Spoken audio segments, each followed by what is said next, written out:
Technical team ठीक नहीं है लग रहा है। ठीक है, चलिए। तो चलिए दोस्तों, आज का जो सेशन है शुरू करते हैं।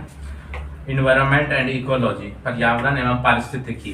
तो जैसा कि आप लोग को पता है कि सारा टेलीग्राम लिंक जो है वो दे दिया जाता है डिस्क्रिप्शन बॉक्स में। आप वहां जा करके सारा टास्क देख सकते हैं, क्या मिलता है, कौन से टॉपिक में ग्रुप डिस्कशन होता है, वहां से आप जाकर देख सकते हैं टॉपिक और हमारे साथ ग्रुप डिस्कशन में जुड़ सकते हैं। टेलीग्राम ग्रुप का लिंक डिस्क्रिप्शन बॉक्स में दे दिया। Study live Patna same Telegram group का नाम है, जो चैनल का नाम है। ठीक है, तो चलिए आज का सेशन शुरू करते हैं। आज का जो टॉपिक है वो है पर्यावरण एवं सतत विकास। पर्यावरण एवं सतत विकास में कुछ टॉपिक छूट गया था, उसके अंदर का ही वो था मानव पर्यावरण संबंधी अवधारणा। तो मानव पर्यावरण संबंधी अवधारणा जो टॉपिक है वो टॉपिक से शुरू करें, वहां से देखें आप लोग। मानव पर्यावरण संबंधी अवधारणा जो टॉपिक है, इसी में पर्यावरण एवं सतत विकास में ही मानव पर्यावरण संबंधी अवधारणा है। ठीक है, एडिशन 122 वाला एडिशन में 136 पेज नंबर में मानव पर्यावरण संबंधी अवधारणा। ठीक है, और पारिस्थितिकी एवं पारिस्थितिकी तंत्र, ये जहां तक पूरे टॉपिक कवर होगा। तो चलिए, संभववाद शब्द का प्रयोग सर्वप्रथम किसने किया? तो संभववाद शब्द का प्रयोग सर्वप्रथम एल फेब्रो ने किया। एल फेब्रो ने किया। ठीक है, आप लोगों को दोस्तों इससे पहले जो पुराना वाला एडिशन है रिसेंट का, उसमें ये वाला से नहीं मिलेगा। पर्यावरण एवं पारिस्थितिकी का चैप्टर नहीं मिलेगा, आपको नया बुक लेना पड़ेगा। उसी में पर्यावरण एवं पारिस्थितिकी चैप्टर ऐड किया गया है। ठीक है, तो चलिए, संभववाद शब्द का प्रयोग सर्वप्रथम किसने किया? एल फेब्रो।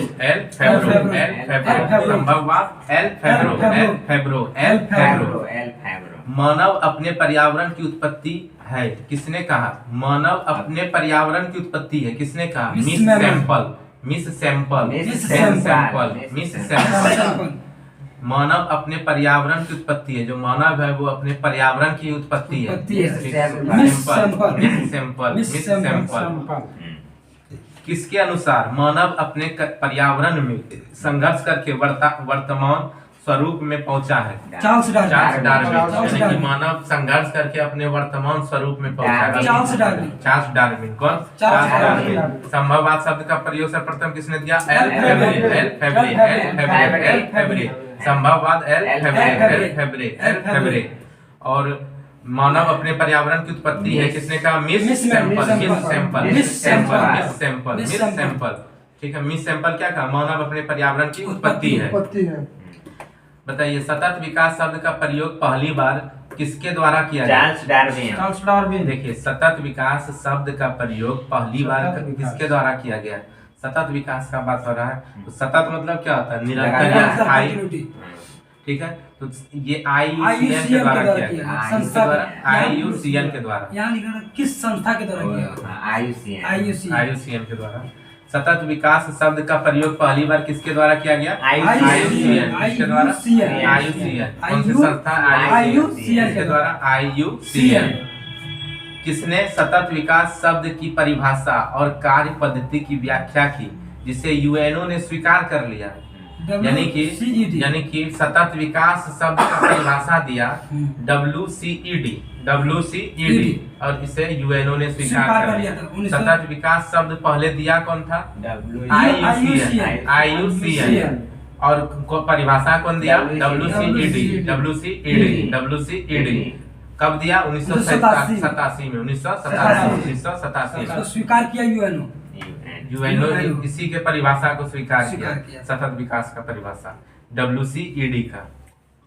2012 के रियो 20 सम्मेलन के घोषणा पत्र का शीर्षक क्या था? The future we want. 2012 का जो रियो 20 का जो सम्मेलन था, उसका शीर्षक क्या था? The future we want. वैसा भविष्य जो हम लोग चाहते हैं, द फ्यूचर वी वांट। कब का? 2012 का रियो का। अगर बोले तो 1992 का क्या था?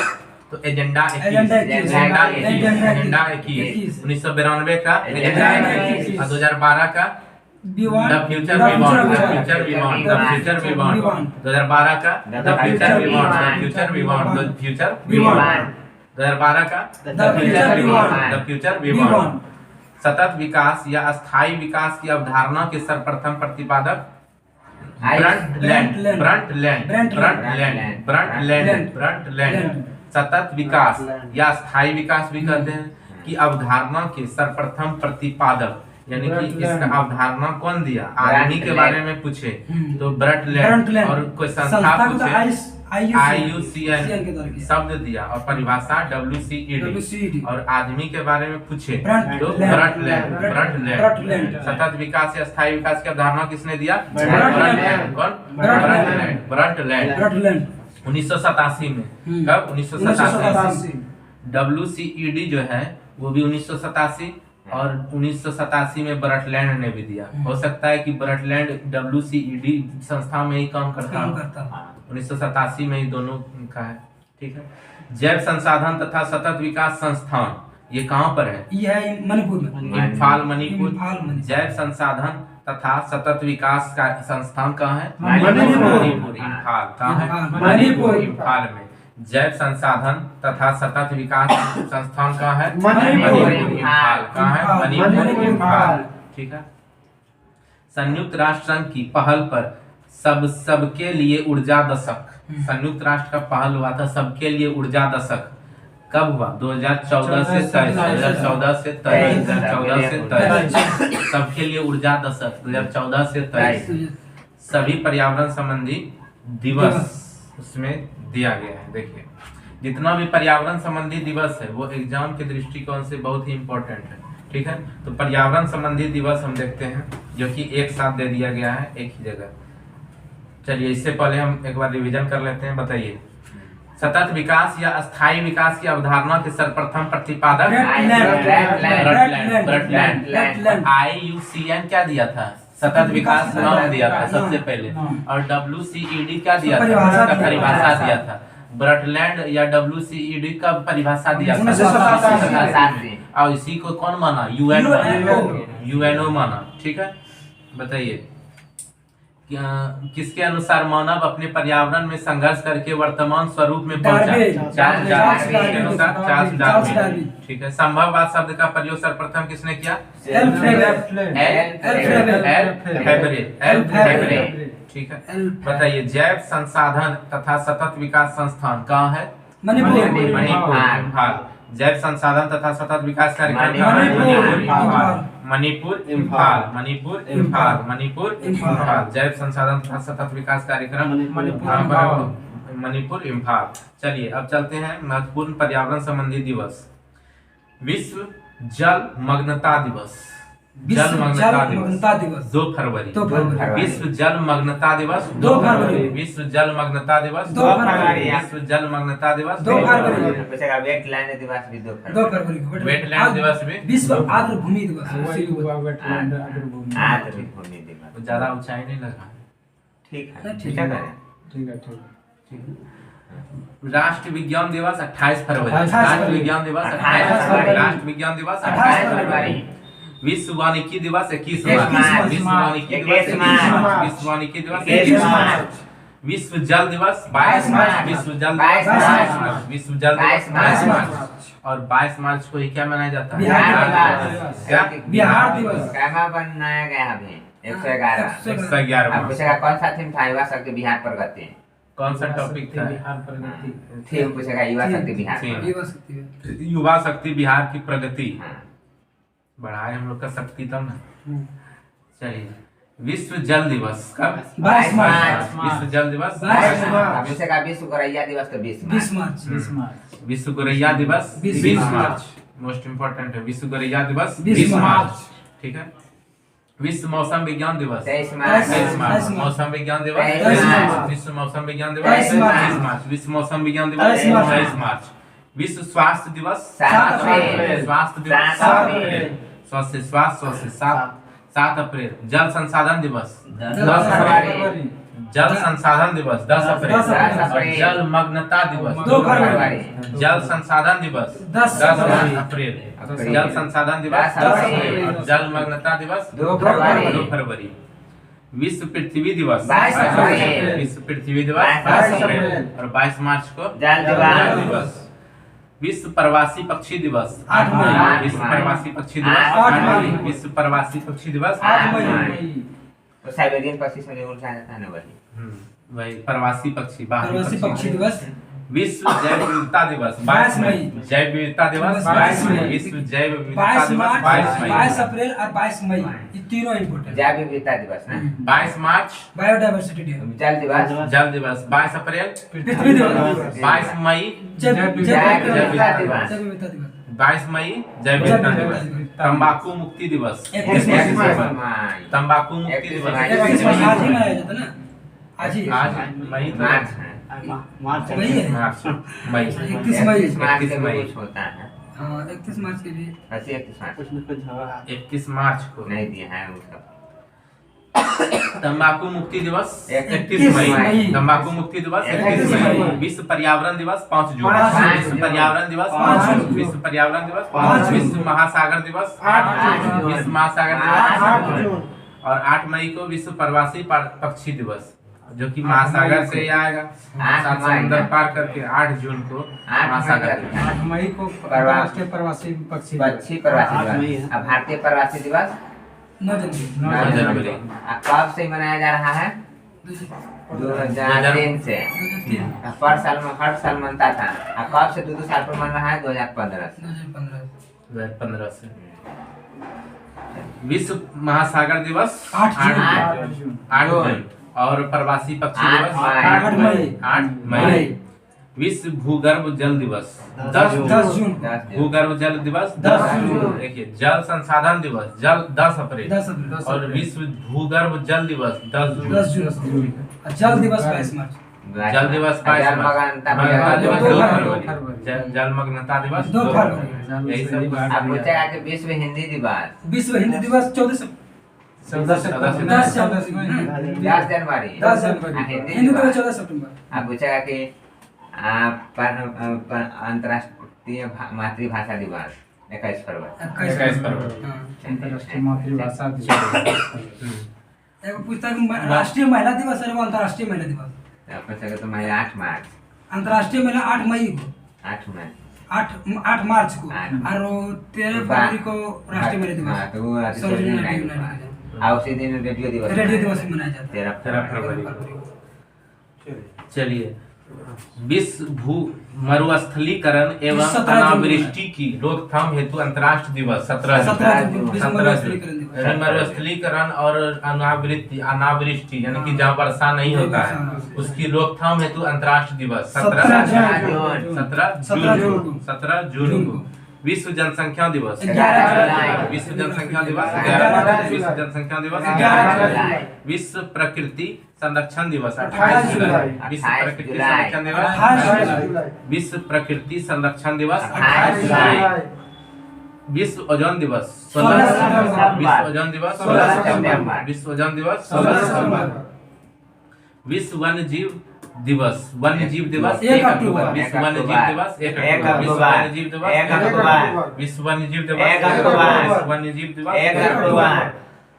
विश्व प्राकृतिक आवास दिवस 3 अक्टूबर 3 अक्टूबर। विश्व प्राकृतिक आवास 3 दिवस 3 अक्टूबर विश्व प्राकृतिक 3 आवास दिवस अक्टूबर। 3 3 अक्टूबर अक्टूबर।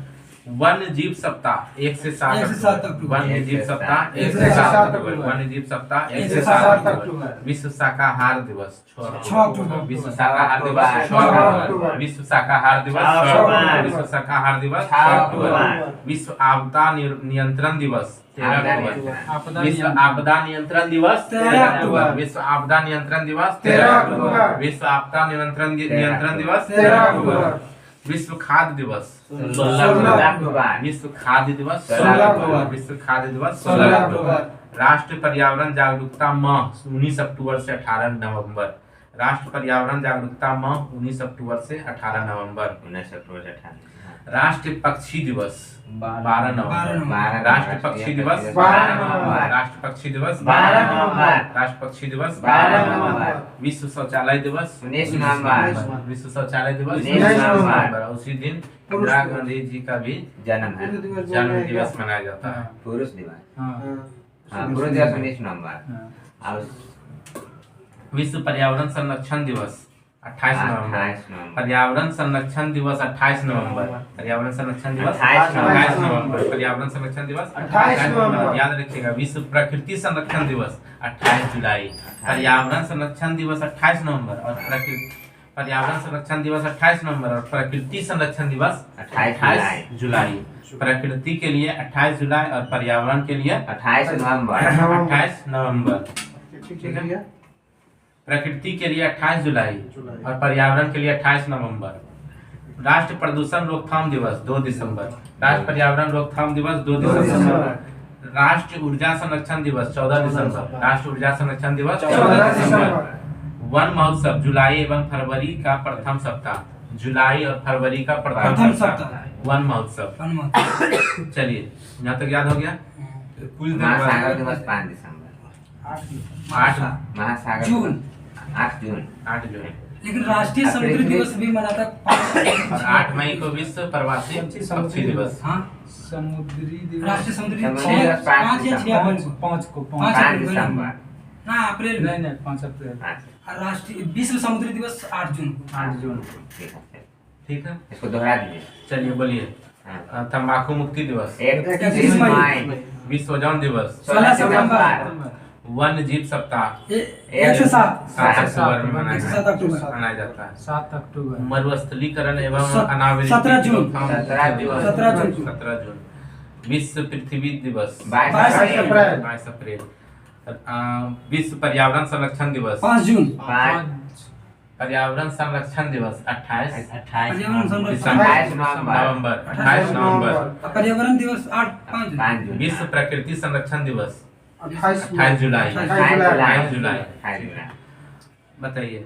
विश्व भूगर्भ जल दिवस 10 अप्रैल। 10 10 जून। 10 जून। 10 जून। विश्व महासागर दिवस 8 8 जून। जून। 8 जून। और 8 मई को 8 प्रवासी पक्षी दिवस। 8 मई को राष्ट्रीय प्रवासी। चलिए बताइए तो 22 मार्च। रेड क्रॉस डे भी की जन 8 मई। 8 मई को मई को, मनाया हाँ। Red cross day. चलिए याद हो गया है। आगे बढ़े। ठीक है। वर्ष 1987 की चलिए हमारा साझा इसको आगे देखते हैं। सतत विकास की आधुनिक अवधारणा कहाँ से प्राप्त की गई? 1987 में। हाँ। सतत विकास की जो आधुनिक अवधारणा है वो 1987 में WCED WCED या फिर ICU WCED दिए और कौन दिए? ब्रेटलैंड। ब्रेटलैंड 1987 में। और ये आधुनिक अवधारणा है सतत विकास सतत का। विकास का। सतत विकास का आधुनिक अवधारणा 1987 में आया 1987 में। जो ब्रेटलैंड या WCED द्वारा 1987 में दिया गया WCED और जिसे UNO ने अपनाया। अपनाया। ठीक है। सतत विकास की आधुनिक अवधारणा 1987 में। एजेंडा 21 का उद्देश्य क्या था? 1992 में रियो डी जेनेरियो में हुए प्रथम पृथ्वी शिखर सम्मेलन में था जो कि सतत विकास की प्राप्ति के लिए था। सतत विकास की प्राप्ति के लिए था एजेंडा 21 का उद्देश्य। ठीक है। रियो प्लस में 10 जो 2012 में 1992 प्लस में यानी कि 2002 में जो हुआ था एजेंडा 21 के कार्यान्वयन को दोहराया और सशस्त्रीवाद विकास लक्ष्य MDG आया। ठीक है। बताइए। रियो प्लस 20 यानी कि 2012 इसका क्या था? उद्देश्य क्या था इसका? द फ्यूचर वी वांट इसका थीम था। फ्यूचर वी वांट इसका थीम था। ठीक है। लेकिन इसका उद्देश्य क्या था? इसका उद्देश्य था गरीबी में कमी लाना, स्वच्छ ऊर्जा एवं सतत विकास। ठीक है। गरीबी में कमी लाना, स्वास्थ्य ऊर्जा और सतत विकास। और सतत विकास उसमें भी था 1992 में। ठीक है। प्रथम विश्व पर्यावरण दिवस, प्रथम विश्व पर्यावरण दिवस जो है वो कब मनाया गया? 1973 में। 1973 में। 5 जून। प्रथम विश्व पर्यावरण दिवस 1973 में। 1973 में। प्रथम विश्व पर्यावरण दिवस 1973 में। प्रथम विश्व पर्यावरण दिवस 1973 में। ठीक है, कई तारीख को मनाया जाता है? 5 जून। और पर्यावरण संरक्षण दिवस कई तारीख को? 28 जून 28 जून था। जून जून ठीक है। 28 जून। 28 जून। और 28 जुलाई को, 28 नवंबर को था ना हाँ, एक प्रकृति प्राकृतिक संरक्षण। प्रकृति संरक्षण दिवस। ये उल्टा है पर्यावरण संरक्षण दिवस 28 नवंबर भाई, तो को। पर्यावरण वाला 28 नवंबर 28 जून के कथी है? 28 जून को प्रकृति संरक्षण दिवस। प्राकृतिक 28 जून को प्रकृति संरक्षण दिवस। ठीक है, ठीक पहले है। प्रकृति। पर्यावरण संरक्षण के लिए ग्रीन आर्मी प्रोग्राम की शुरुआत किसने की? ऑस्ट्रेलिया में। ऑस्ट्रेलिया में। पर्यावरण संरक्षण के लिए ग्रीन आर्मी प्रोग्राम की शुरुआत किसने की? ऑस्ट्रेलिया में। किसने? ऑस्ट्रेलिया में। ग्रीन आर्मी की ऑस्ट्रेलिया। ऑस्ट्रेलिया। पर्यावरण संरक्षण के लिए ग्रीन आर्मी प्रोग्राम की शुरुआत किसने की? ऑस्ट्रेलिया। प्राकृतिक कृषि के अन्वेषक किसको कहा जाता है? प्राकृतिक कृषि के अन्वेषक Masanobu Fukuoka. Masanobu Fukuoka. Masanobu Fukuoka. Pure China होगा। कथी नाम है? प्राकृतिक कृषि के अन्वेषक मसानोबु फुकुओका। फुकुओका प्राकृतिक कृषि के अन्वेषक मसानोबु फुकुओका। मसानोबु नोबु फुकुओका प्राकृतिक कृषि के अन्वेषक थे। ठीक है, फुकुओका। थोड़ा फूक के प्राकृतिक कृषि हो जाता था पूरा। चलिए, विश्व मौसम विज्ञान जो है अभी समय, अब देखिए विश्व मौसम विज्ञान का अभी समय जो रखा गया था वो 23 मार्च 1950 को। 50 ठीक है, लागू विश्व हुआ। लागू हो लागू गया। हुआ था। 23 मार्च 1950 को लागू हुआ। विश्व मौसम और इसी विज्ञान। के लिए एक एजेंसी बना था मौसम वाला 1951 में। 1951 ठीक है, दिल्ली में WMO। ना उसका। हाँ, दिल्ली। पर्याप्त जलवायु का सही सूचकांक जो है वो क्या है? प्राकृतिक वनस्पति। वनस्पति। जलवायु का सही सूचकांक क्या है? प्राकृतिक प्राकृतिक वनस्पति। वनस्पति। प्राकृतिक वनस्पति। और जो इकोलॉजी है, पहले इकोलॉजी को पहला जो शब्द आया था इकोलॉजी, वो OECOLOG ओ से शुरू होता था। ओहो। ठीक है, जो कि एक लैटिन वर्ड था लैटिन वर्ड। इकोलॉजी। तो उसी शब्द का प्रयोग करते हुए कर्नस्ट हैकेल ने सबसे पहले इकोलॉजी शब्द दिया। इकोलॉजी। हाँ, इकोलॉजी वो बोले थे। इकोलॉजी। ठीक है, अनेश हैकर वाला का ओ से शुरू हुआ था इकोलॉजी। उनका 1866 में हैकेल द्वारा। ठीक है, इकोलॉजी जो नामावली था कौन दिया? हैकेल ने। कौन दिया? हैकेल ने। कौन दिया? हैकेल ने। अर्नेस्ट हैकेल ने इकोलॉजी दिया। इकोलॉजी। ग्रीक शब्द शब्दों से हुआ है। देखिए, ग्रीक शब्द।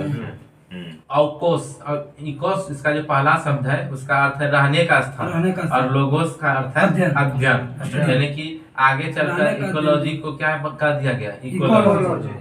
इकोलॉजी यानी रहने का स्थान का अध्ययन इकोलॉजी में। इकोलॉजी। ठीक है, कौन दिया? हैकेल ने। कौन दिया? हैकेल। कौन दिया? Hückel Hückel. 1866।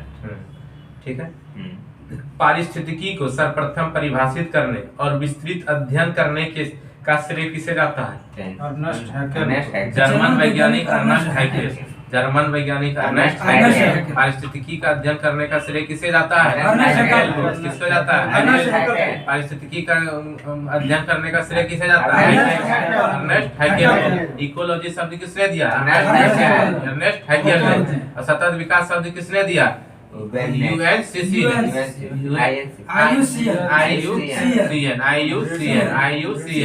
और इसको परिभाषित किसने किया? WCED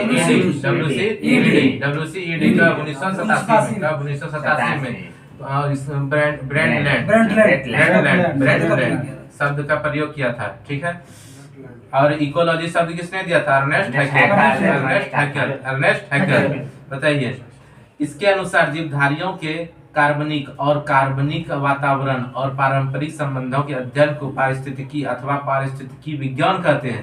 इसके अनुसार अर्नेस्ट हैकेल के अनुसार, अर्नेस्ट हैकेल ने पारिस्थितिकी विज्ञान किसको कहा? इसके अनुसार कार्बनिक और अकार्बनिक वातावरण और पारंपरिक संबंधों के अध्ययन को ही क्या कर दिया? पारिस्थितिकी कर दिया। ठीक है, किसके अनुसार पारिस्थितिकी प्रकृति की संरचना एवं प्रक्रिया का अध्ययन है यूजीन ओडम के अनुसार ओडम। यूजीन ओडम के अनुसार ओडम। यूजीन ओडम ने कहा था कि पारिस्थितिकी प्रकृति की संरचना एवं प्रक्रिया का अध्ययन है।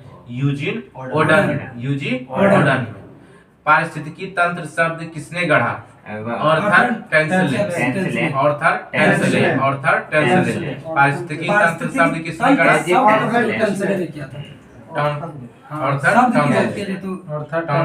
इकोलॉजी पूछेगा तो पूछेगा पारिस्थितिकी तंत्र Tansley ecology Ernst Hückel Hückel. और पारिस्थितिकी तंत्र टेंसले देखिए इकोलॉजी भी क्या है? इकोलॉजी ठीक इकोलॉजी है। इकोलॉजी दोस्तों दी पारिस्थितिकी उसी से तंत्र इकोलॉजी इकोलॉजी बना। ये तंत्र इसमें जोड़ दिया हाँ। पारिस्थितिकी तंत्र शब्द गढ़ दिया। पहले तो पारिस्थितिकी टेंसले। केवल था उस समय, अब फिर इसमें पारिस्थितिकी तंत्र शब्द पूरा गढ़ दिया। कौन? Arthur Tansley. ठीक है। पेड़ पौधे पारिस्थितिकी तंत्र में कौन से जीवीय घटक में आते हैं? तो पेड़ पौधा किसमें आता है? उत्पादक में। पेड़ पौधा उत्पादक में। ठीक है। प्रथम उत्पादक पूछेगा सबसे ज्यादा जनसंख्या किसका है? तो उत्पादक के। पेड़ पौधा जितना है सब हरा भरा सब उत्पादक। प्राथमिक उत्पादकों को ग्रहण करने वाले जीवधारियों को क्या कहते हैं? शाकाहारी। प्राथमिक जो ग्रहण करेगा शाकाहारी। ठीक है। याद रखिएगा उसका 10% उसको प्राप्त होता है। ठीक है। कुछ ने कहा था लिंडमैन ने कहा था 10% 10% उसका फिर 10% 1% आएगा। हरी सब्जी खाएगा तो 10% और मांस खाएगा तो 1%। क्योंकि 10% डायरेक्ट आ जाता है और वो 10% का हमको 10% देता है, यानी 1% हमको प्राप्त होता है। प्राथमिक उत्पादकों को ग्रहण करने वाले जीवधारियों को क्या कहते हैं? शाकाहारी। हरे पौधे को प्राथमिक उत्पादक और परपोषी उपभोक्ताओं जंतुओं को क्या कहते हैं? द्वितीय उत्पादक। यानी कि हरा पौधा पर जो निर्भर रहता है उसको द्वितीय उत्पादक। ठीक है। उत्पादक जैविक एवं अजैविक संगठनों उपभोक्ता। देखिए उत्पादक पेड़ पौधा हो गया और उत्पादक में प्रथम उत्पादक से शुरू होता है। ठीक है। जो शाकाहारी है, जो घास फूस खाता है। द्वितीय उत्पादक में होता है जो उसी को खाता है। किसको? जो प्रथम उत्पादक है। ठीक है। और तृतीयक होता है जो कि मांसाहारी होता है वो केवल। ठीक है। तृतीय जैसे शेर हो गया। तो हम सब उपभोक्ता हो गए। हम सब उपभोक्ता हो गए। एक उत्पादक एक होगा, बाकी उपभोक्ता हैं। सब उपभोक्ता ही है। सब उपभोग कर। सांप क्या हुआ? तृतीय उपभोक्ता। तृतीय, क्योंकि वो किसको खा जाता है? सेकंड उपभोक्ता। बैंग को खा जाता है, सेकंड को। ठीक है। पेड़ पौधे पारिस्थितिकी तंत्र में कौन से जीवीय घटक आते हैं? तो उत्पादक। चलिए हरे पौधे को प्राथमिक उत्पादक। और देखिए लेवल 1 अगर पूछे लेवल 1 का, लेवल 2 का, तो लेवल 1 से शुरू होता है उत्पादक और लेवल 2 प्रथम उपभोक्ता, लेवल 3 द्वितीय उपभोक्ता, लेवल 4 चतुर्थ तृतीय उपभोक्ता। तृतीय उपभोक्ता लेवल 4 में आ गया। उत्पादक जैविक एवं अजैविक संगठनों के बिचौलिया का कार्य करता है। उत्पादक क्या करता है? जैविक और अजैविक संगठक का बिचौलिया का काम किया। ठीक है। उत्पादक प्रथम श्रेणी के उपभोक्ता या प्राथमिक उपभोक्ता कौन कौन है? गाय, हिरण, बकरी। गाय हो गया, बकरी हो गया, शाकाहारी जितना है जो कि सीधे डिपेंड होता है किस पे? घास फूस पे। प्राथमिक उपभोक्ता पे, उत्पादक पर। उपभोक्ता पे जो निर्भर होता है उपभोक्ता ध्यान सीधे निर्भर है कि उत्पादक जैसे पेड़ पौधा सब पे। ठीक है। ये उपभोक्ता है, यानी उपभोग कर लेता है, कंज्यूम कर लेता है। और वो क्या है? देने वाला है पेड़ पौधा। ठीक है। द्वितीय उपभोक्ता ये कौन है? लोमड़ी, भेड़िया, बाघ, इसको खा लेता है। ठीक है। और तृतीय उपभोक्ता सांप, चिड़िया, बाघ, गिद्ध, शेर, भालू, ये इसको खा लेता है। ठीक है। यानी कि प्राथमिक उपभोक्ता कौन हो गया? प्राथमिक को कंज्यूम करता है। ठीक है। द्वितीय कौन हो गया? प्राथमिक को। तृतीय कौन हो गया? ठीक है। अब देखिए प्रीडेटर्स क्या होता है? प्रीडेटर्स क्या होता है? कुछ जंतु जो होता है दूसरे जंतुओं का शिकार करता है, उसको प्रीडेटर्स कहते हैं। तो प्रीडेटर्स में 2 आता है। कौन कौन? द्वितीय उपभोक्ता और तृतीय उपभोक्ता। 2 आ गया, द्वितीय उपभोक्ता और तृतीय उपभोक्ता, यानी लेवल 3 और 4। ठीक है। ये किस में आ गया? प्रीडेटर्स। अपघटनकर्ता में कौन कौन आ गया? अपघटित करता है, कवक, जीवाणु, ये सब अपघटन करता है।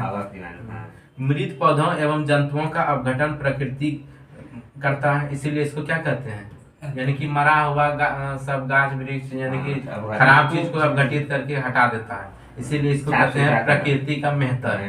इसीलिए अपघटक को क्या कहते हैं? अपघटनकर्ता को क्या कहते हैं? प्रकृति का मेहतर। क्या कहते हैं? प्रकृति का मेहतर। क्या कहते हैं? प्रकृति का मेहतर।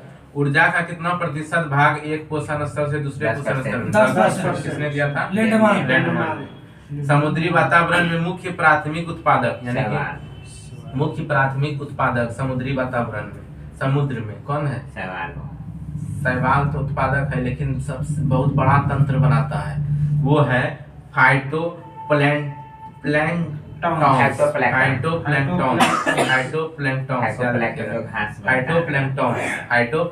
समुद्र में रहता है, उसको मछली सब भी खाता है, जल्दी बढ़ता है। फाइटोप्लैंक्टन। ठीक है, फाइटोप्लैंक्टन बेचारा समुद्र में फाइट करते रहता है अपने आप को बचाने के लिए। फाइटोप्लैंक्टन। प्राथमिक उत्पादक कौन है समुद्र में सबसे बड़ा? फाइटोप्लैंक्टन।